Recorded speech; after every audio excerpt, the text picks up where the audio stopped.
പ്രമുഖ മാധ്യമപ്രവർത്തകൻ BRP ഭാസ്കർ അന്തരിച്ചു. 92 വയസ്സായിരുന്നു അദ്ദേഹത്തിന്. തിരുവനന്തപുരത്തായിരുന്നു അന്ത്യം. 7 പതിറ്റാണ്ടിലേറെ നീണ്ട പത്രപ്രവർത്തന ജീവിതത്തിൽ the Hindu, statesman, patriot, UNI, Deccan Herald തുടങ്ങിയവയിൽ പ്രവർത്തിച്ചു.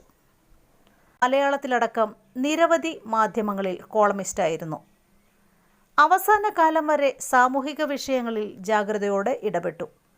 പത്രപ്രവർത്തന രംഗത്തെ സമഗ്ര സംഭാവനയ്ക്ക് കേരള സർക്കാരിൻ്റെ സ്വദേശാഭിമാനി കേസരി മാധ്യമ പുരസ്കാരം ലഭിച്ചിട്ടുണ്ട്.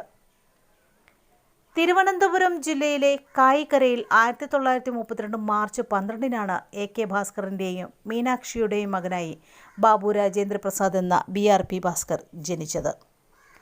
BSc പഠനത്തിനു ശേഷം ഇംഗ്ലീഷ് പത്രപ്രവർത്തനം ലക്ഷ്യമിട്ട് 1952 ദ ഹിന്ദുവിൽ ട്രെയിനിയായി ചേർന്നു.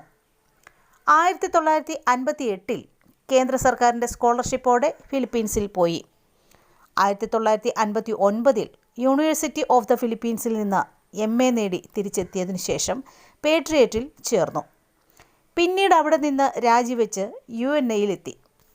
18 വർഷം അവിടെ പ്രവർത്തിച്ച ശേഷം ഡെക്കാൻ ഹെറാൾഡിൽ അസോസിയേറ്റ് എഡിറ്ററായി 1991 വിരമിച്ചു. ജോലിയിൽ നിന്ന് വിരമിച്ച ശേഷവും കോളങ്ങളിലൂടെയും പ്രഭാഷണങ്ങളിലൂടെയും മറ്റും അദ്ദേഹം സാമൂഹിക, സാംസ്കാരിക, രാഷ്ട്രീയ ഇടപെടലുകൾ നടത്തി. മനുഷ്യാവകാശവും സാമൂഹിക നീതിയും ലംഘിക്കപ്പെട്ടപ്പോഴൊക്കെ BRP ഭാസ്കർ അതിനെതിരെ ശക്തമായി സംസാരിച്ചിരുന്നു.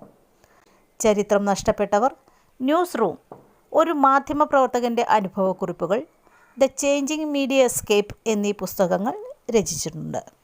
അദ്ദേഹത്തിന് മലയാളം TV ലൈവ് ന്യൂസിൻ്റെ ആദരാഞ്ജലികൾ.